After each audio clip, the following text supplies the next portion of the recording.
Boa tarde, pessoal. O Diego e eu, a gente vai falar sobre a Oncoclínicas, que é a maior companhia de tratamento oncológico da América Latina. E, bom, a Oncoclínicas teve início em 2010, na cidade de Belo Horizonte, como uma clínica especializada no tratamento oncológico, e logo ela iniciou operações de M&A e expansão orgânica com o aumento das suas unidades. Em 2015, o fundo de private equity do Goldman Sachs adquire ações da companhia em uma posição minoritária, como uma nova gestão, um novo modelo de governança. E em 2018, o Goldman Sachs se torna majoritário e aumenta o capital para a expansão da companhia, com o primeiro Cancer Center do país. Ele fez parcerias com institutos de câncer internacional e aquisição de empresas de pesquisa e desenvolvimento oncológicas. Em 2021, ela faz o primeiro IPO e faz 7 M&As nesse ano. E a partir de 2022, ela inicia sua estratégia de crescimento em parcerias com joint ventures. A tese de investimento ela está baseada na atuação de um mercado fragmentado, um mercado de saúde com altas perspectivas de crescimento, um modelo de negócio efetivo e atrativo a fontes pagadoras e um crescimento rápido, tanto de forma orgânica quanto de forma inorgânica. Pode passar. E nas tendências futuras desse mercado, segundo a OMS e demais institutos, como empresas de medicina, há fortes possibilidades de aumento do número de casos de câncer no Brasil, sendo eles ocasionados pelos hábitos das pessoas, como alimentação, e fatores como poluição do ar. E ainda outros fatores que promovem o aumento dos casos, mas que ainda não foram estudados assim, pela medicina. Com o aumento dessa demanda, a possibilidade desse tratamento... Pode passar, por favor. Com o aumento dessa demanda, então, surge um aumento da demanda e a possibilidade do tratamento tanto na rede privada quanto na rede pública. Porém, a rede privada ela demonstra sendo bem mais eficiente no tratamento dessas doenças em relação ao SUS, com casos em que a mortalidade na rede pública é 50% maior do que na rede privada. Pode passar. E com os recentes déficits primários do Brasil, o país não vai ter tanta disponibilidade de recursos para atender essa demanda, já sendo necessária a melhoria de eficiência do tratamento e ainda vai ser necessário atender ainda mais casos com a tendência de alta deles. Com isso, o governo pode apresentar ainda mais dificuldade para atender todos esses casos de forma eficiente e a população poderá passar a considerar melhor tratamento de rede privada do que na rede pública. Pode passar. E segundo um estudo da McKinsey, o mercado de oncologia no país tem possibilidade de um CAGR de 12% a 14% de 2022 a 2030, demonstrando dessa forma a importância e relevância que esse setor vai ter no país e com a consolidação que a Oncoclínicas está fazendo. E ela terá um bom proveito dessa fatia de mercado. Em relação a essa atuação em um mercado fragmentado, a Oncoclínicas possui atualmente 8% do market share da receita total no ano de 2023, e a própria companhia fala de que ela não possui competidores a nível nacional. No caso, os competidores que eles têm são apenas por regiões, por exemplo, no Sudeste ou no estado de São Paulo, por exemplo.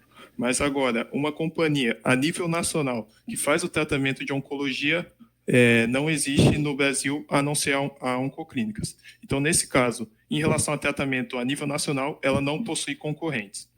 E ela já possui 2.700 especialistas em câncer na companhia e mais de 634 mil procedimentos realizados em 2023. Ela está distribuída por 39 cidades, com 145 unidades. Ela está justamente por isso de o tratamento oncológico demandar um alto ticket médio, ela concentra as suas cidades em cidades com maior número de população e também maior concentração de renda, com o Cancer Center no Rio de Janeiro, Salvador, Belo Horizonte, Uberlândia, Nova Lima, e vão construir, e já está em construção, um Cancer Center na cidade de São Paulo, com previsão de inauguração em 2026. E demonstrando aqui a estrutura acionária em relação à participação majoritária do Goldman Sachs, que auxilia esse fundo de private equity do Goldman Sachs, auxilia na expansão da companhia em relação a estratégias e o próprio capital. Em relação ao modelo de negócios efetivos, ela tem tanto clínicas ambulatoriais quanto cancer centers, que vou explicar a seguir o que é. O que traz uma jornada mais humanizada e eficiente aos pacientes e é um modelo com melhor custo efetivo para as fontes pagadoras. E, afinal, o que seria esse cancer center? No caso, o que são as clínicas de tratamento oncológico? São clínicas ambulatoriais com tratamentos de infusão e radioterapia. Neste caso, são para pacientes de baixa a média complexidade. Então, primeiramente, a Oncoclínicas, ela instala clínicas nas cidades e vê qual é a sua demanda por procedimentos mais complexos. Se ela percebe que há uma grande demanda por esses procedimentos de alta complexidade, ela faz a construção dos cancer centers, que aí é um lugar onde já tem procedimentos tanto ambulatoriais como hospitalares, já com terapia celular, transplante de medula, cirurgias, cirurgia robótica, tem pronto-socorro oncológico e leitos de internação, tanto clínico quanto UTI.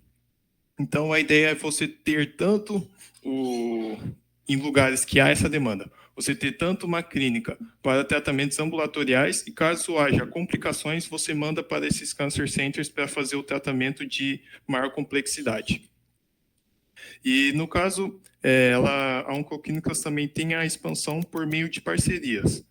Ou seja, ela faz parcerias com operadores de saúde e hospitais para fazer o tratamento desses pacientes com câncer. Então, ela tem parcerias com várias Unimeds, com a Beneficência Portuguesa, Hospital Care, Hospital São Lucas, Rede Santa Catarina, que essas parcerias podem vir em forma de joint ventures. Então, a Oncoclínicas, ela faz o atendimento dos pacientes oncológicos dessas operadoras de saúde. Então, a Oncoclínicas, junto com essa operadora, elas fazem uma joint venture, onde a Oncoclínicas é majoritária e promete, nos contratos, a fazer investimentos nessa companhia. Nesse caso, ela faz um pagamento a Unimed, a outra operadora, em relação ao valuation da carteira de beneficiários oncológicos, e a Unimed, a outra operadora, repassa esses pacientes oncológicos para a Oncoclínicas.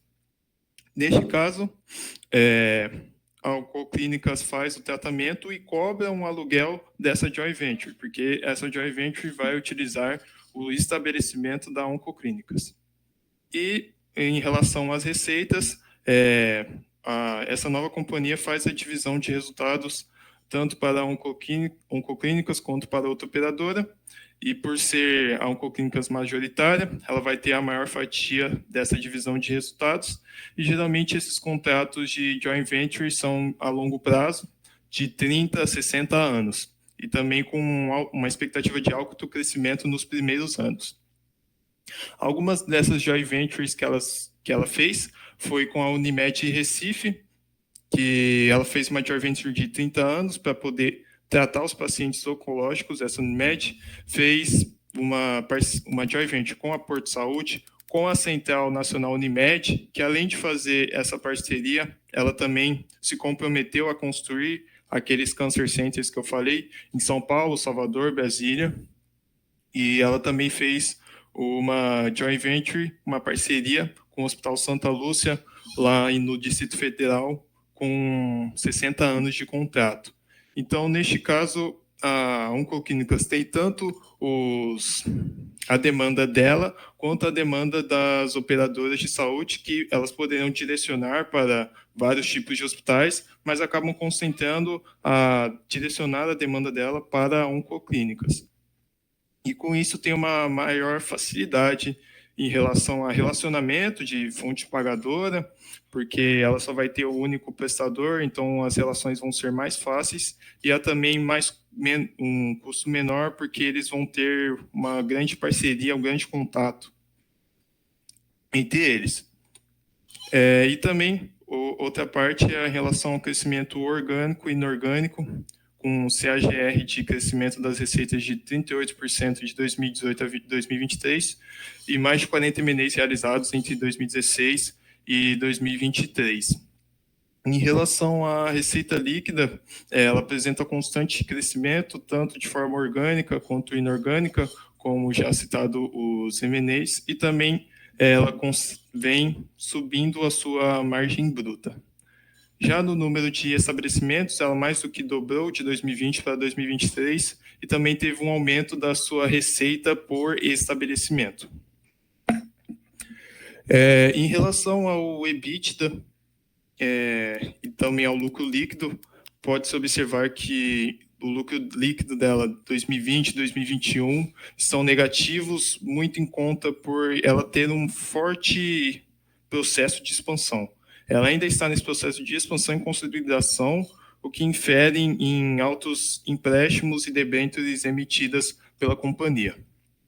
Porém, ela está conseguindo capturar as sinergias e essas parcerias para o aumento do seu EBITDA e da sua margem e aumento do seu lucro e também da margem líquida, chegando a um EBITDA de 18,7 em 2023 e um lucro líquido uma margem líquida de 5,7 com o ROI em 2023. Porém, é importante frisar de que a Oncoclínicas ela ainda está nesse processo de expansão, de consolidação. Então, não quer dizer que essa que vai ser a margem líquida para os demais anos. Então, as expectativas são, com essa captura de sinergias, essa captura de parcerias, a joint ventures, as expectativas são de crescimento tanto dessas margens quanto do ROI. Em relação ao ticket médio, ele apresenta crescimento de mais de R$2.000 entre 2020 a 2023, dobrou o número de procedimentos feitos pelas unidades de 2020 a 2023, e também com essa, como eu havia dito, essa captura de sinergias, ela tem uma redução das suas despesas gerais administrativas sobre a receita líquida, de quase 10% em 2020 para 2% em 2023, e também uma redução das despesas operacionais, retirando a depreciação. E em 2022, e apesar disso não, ela faz essa redução mesmo com o alto dos custos com o pessoal em relação a médicos e a alta da inflação médica hospitalar, que está sendo historicamente maior do que o IPCA. Porém, ela está conseguindo, novamente, com essa captura de sinergias, reduzir essa porcentagem dessas despesas sobre a receita líquida. Em relação à ação, eu tenho o ticker ONCO3 e atualmente está em 5,8. Pode ver que a partir de dezembro de 23, janeiro de 24, o ticket, a ação apresenta uma grande queda. E isso é ocasionado principalmente em relação ao seu indicador dívida líquida, que atingiu 3,9 vezes no primeiro trimestre de 2024, o que isso acabou sendo muito preocupante para o mercado, em relação a se ela vai conseguir ter fôlego financeiro para poder pagar todas essas dívidas. Então, novamente, essas dívidas, empréstimos, financiamentos e emissão de debêntures para financiar o seu processo de expansão. Ela está em processo de expansão e consolidação. Então, não está em um momento de constância agora. Ela ainda está no processo de crescimento. Então, porém, esse indicador acabou deixando o mercado muito preocupado e reduzindo esse preço da ação. E em relação à tese de investimento nessa companhia, realmente esse indicador é o principal problema. que tem a companhia também disponibiliza seu cronograma de amortizações, que grande parte desse, não exatamente grande parte, mas parte dessa amortização e dessas dívidas estão para 2029 ou mais. Então a companhia fala que ela vai conseguir ter caixa para poder pagar essas dívidas, e também ela fez uma projeção de que a dívida líquida no quarto trimestre de 2024 vai ser de 2, ou seja, sair de 3,9 vezes para 2 no final de 2024. Com isso, a tese está baseada no sentido que é um setor promissor, um setor de que ela não possui concorrente a nível nacional, ela está em um processo de consolidação via M&As, ela tem o maior market share. Se ela conseguir reduzir a sua dívida líquida para 2 vezes em 2024, vejo como o mercado vai começar a precificar melhor o preço das ações e tendo uma tendência de alta. Porém, eu vejo que está muito ligado mesmo a esse indicador de dívida líquida. Novamente, é uma projeção da Oncoclínicas, de que a sua dívida vai ser de 2. Então, esse é o principal problema. A gente não sabe se ela vai conseguir atingir esse indicador. Então, como recomendação, eu recomendaria esperar até o final do ano para ver se ela realmente vai conseguir atingir essa meta. Atingindo essa meta, ela vai ter uma redução. Então, ela reduzindo essa meta, quer dizer que ela está conseguindo produzir mais caixa, mais EBITDA, e ela vai ter fôlego para poder pagar todos essas dívidas e também começar a distribuir dividendos, porque, novamente, como ela está em um processo de expansão, atualmente ela não distribui dividendos. E em relação aos planos futuros, que é justamente um crescimento com investimentos reduzidos, então justamente fazer esse alto CAPEX, esse alto financiamento agora, para no futuro ela ter um aumento das receitas de suas margens e um CAPEX light, então uma redução desses gastos de expansão por já estar consolidada, ter uma desalavancagem e essa expansão a partir de parcerias. Então, tanto por forma de M&A, quanto por forma de parcerias, quanto por forma orgânica.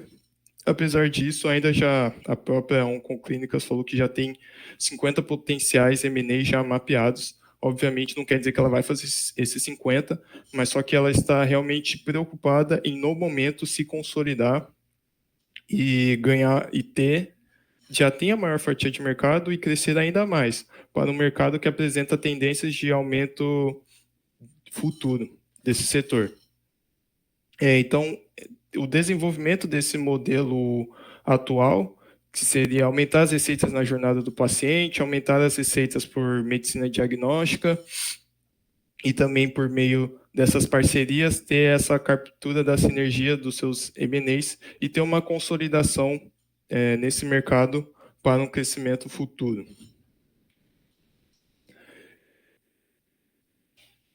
É isso. Não queria falar isso, mas é isso.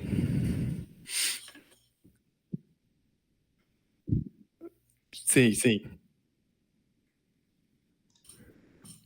Mas Deixa eu deixar parabéns. lá, né? É justo, parabéns pela tese de vocês. Eu já cheguei a olhar o setor de saúde antes, eu conhecia um pouco dessa empresa. Mas interessante, tem muita coisa que eu não conhecia dela. E eu ia perguntar um negócio, na verdade. Eu vi vocês falando bastante dela em si, do setor como um todo, da demanda setorial em si. Mas ela tem algum concorrente importante no Brasil? É meio complicado falar isso num um setor que ganha com câncer, né? Mas tem algum concorrente assim e tal ou não? Então, em relação a nível nacional, ela não possui concorrente. Os concorrentes estão a níveis regionais, por exemplo, a Reddor, que recentemente ela Certo. fez uma fusão com a Sul América, com uma operadora de saúde com mais de 2 milhões de beneficiários. Então, a nível regional, como no Sudeste, ela possui como principal concorrente a Reddor. Mas se for considerar uma companhia que tem atendimento a nível nacional, como mostrado no mapa, que ela tem um atendimento por todas as regiões do país, ela não possui concorrentes, apenas regionais. Certo? Ô, Caleb, você tem alguma pergunta? Não. Não, tranquilo? É, deixa eu perguntar um negócio então. Quanto ao tempo da tese de vocês, mais uma questão mais operacional aqui. Você comentou que era bom esperar até o final do ano, certo? Para ver como que ia ficar a parte da dívida da empresa. Isso. E a partir disso ia comprar ou vender. Só para eu entender melhor, o que exatamente tinha que acontecer para comprar ou vender? Então, em relação. Fica difícil saber se realmente vai acontecer esse indicador de dívida líquida, pelas incertezas e por estar a 3,9 no primeiro trimestre, mas a projeção da companhia é que chega a 2.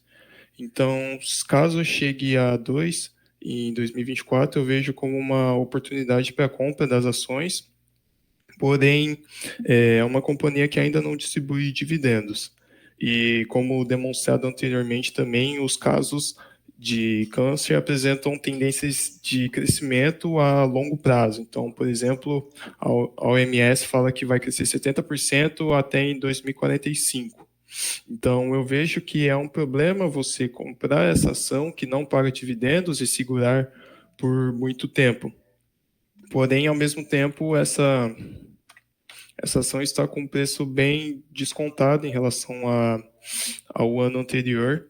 Então, eu vejo, se caso ela atinja esse indicador de dívida líquida de 2, eu veria um potencial aí de aguardar uns 2, 3 anos assim com essa ação, porém, novamente, frisando, sei que seria um problema por ela não pagar dividendos. Porém, caso se concretize esse indicador e como visto as tendências anteriores e o processo de consolidação, eu vejo que tem uma tendência de grande alta do preço das ações, mesmo sem o pagamento de dividendos, no atual momento. Então você acha que o preço da ação está relativamente baixo? Assim, eu não sei dizer se está baixo ou alto porque eu não tenho uma noção, né? Vocês não fizeram valuation, né? Nem precisavam fazer, tá? Só tô deixando, não tô cobrando não. Mas como vocês não fizeram valuation, a gente não tem muito uma noção de um valor justo, né, para comparar. Mas pelo que eu dei uma pesquisada aqui no histórico da ação, tá bem abaixo do, quer dizer, bem abaixo da média eu não diria, mas tá bem abaixo do IPO. Certo, Sim. então vocês têm essa ideia mais por causa do risco, que ela tá tão descontada assim. Ou tem algum outro motivo que vocês acham que o mercado não vê esse potencial todo que vocês estão vendo?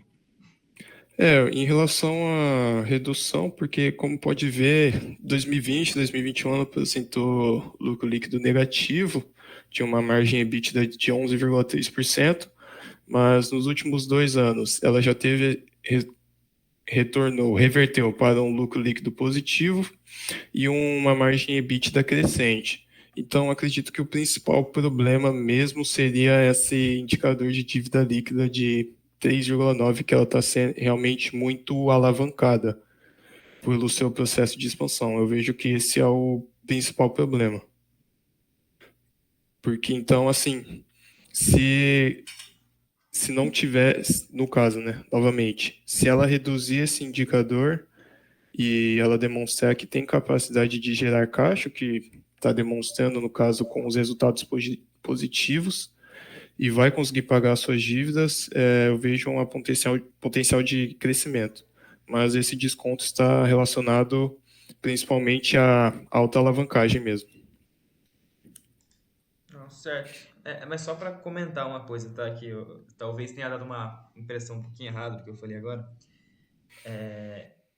Eu perguntei, tipo, se era questão do risco ou se o mercado não estava vendo esse potencial futuro, né? Mas só deixando claro aqui uma coisa. Não é porque, entre aspas aqui, o mercado não está vendo potencial que vocês estão errados, tá? Só deixando claro. O mercado não é Deus, ele não sabe tudo. E o que está no preço da ação é uma média, né? Então, tem pessoas que falam uma coisa, pessoas que falam outra. Então, se alguém perguntar para vocês algum dia disso, essa questão tipo, mas o mercado espera isso ou não, tal, vocês não tem que achar igual ao mercado, não. Se vocês acharem igual ao mercado, vai acontecer que vocês vão ganhar o Ibovespa. Vocês estão muito mal. Então, assim, era basicamente essas minhas considerações. Obrigado pela apresentação de vocês, parabéns aí. Eu fiquei com uma dúvida depois desse comentário. Você tem o histórico do PL da empresa? Eu não reparei.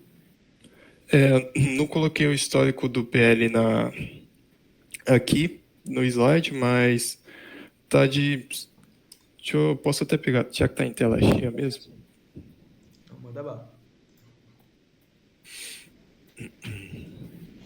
Aqui tem 401 milhões em 2020. É que aqui tá faltando de 2022, que eu acho que eu excluí sem querer. Mas após o IPO, e já em 2022, já está em 2 bilhões.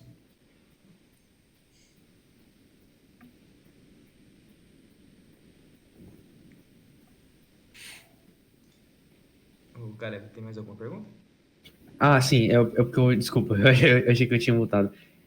A questão que eu tô perguntando isso é porque quando você fala que está descontado, uma das formas que eu gosto de visualizar que uma ação tá ou não descontada é usando o PL, porque visualiza que o PL é basicamente um índice, é o preço sobre o líquido, tá? Então, imagina quanto tempo a empresa teria que dar lucro para você construir uma mesma empresa igual, tá?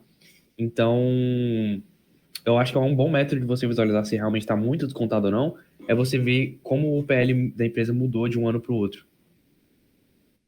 Eu falei descontado, mas mais em relação de reduziu, assim, não Mas o descontado. PL que eu estava me referindo é o preço sobre o líquido, sobre o lucro, tá? Não seria o patrimônio líquido, tá? Ah, tá. Esse eu já não vou ter agora aqui, o indicador. Mas em relação a esse descontado, na verdade, não seria. Eu acabei falando, usando esse termo para outra coisa.